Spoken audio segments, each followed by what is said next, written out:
Just 50 runs. He's spotted out. Liton মিরাজের জুটিতে বিশ্ব record. What a great partnership. What an important partnership along with Liton Das. রাওয়ালপিন্ডিতে আজকে সকালটা বাংলাদেশের জন্য ছিল কাল রাত। পাকিস্তানি পেসারদের দুর্দান্ত সুইং আর গতিতে রীতিমতো চোখ সর্ষে ফুল দেখছেন নাজমুল হোসেন, শান্ত, মুশফিকুর রহিমরা। তাতে তাসের ঘরের মতো ভেঙে গেছে টাইগারের top order.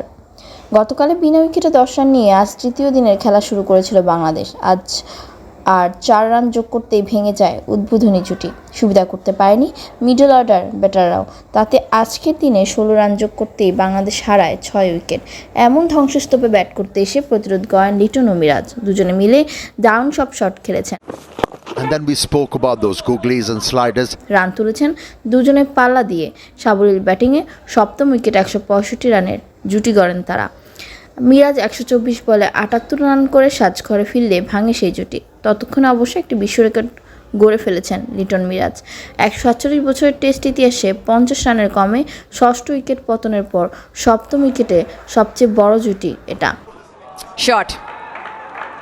Control and crisp. এর আগে 50 রানের কমে 6 উইকেট হারানোর পর সপ্তম উইকেটে সর্বোচ্চ জুটিটা ছিল 115 রানের। 2006 সালে করাচিতে ভারতের বিপক্ষে প্রথম ইনিংসে 39 রানে প্রথম 6 উইকেট হারায় পাকিস্তান। এরপর সপ্তম উইকেট 115 রানের জুটি করেন আব্দুল রাজ্জাক ও কামরান আকমল।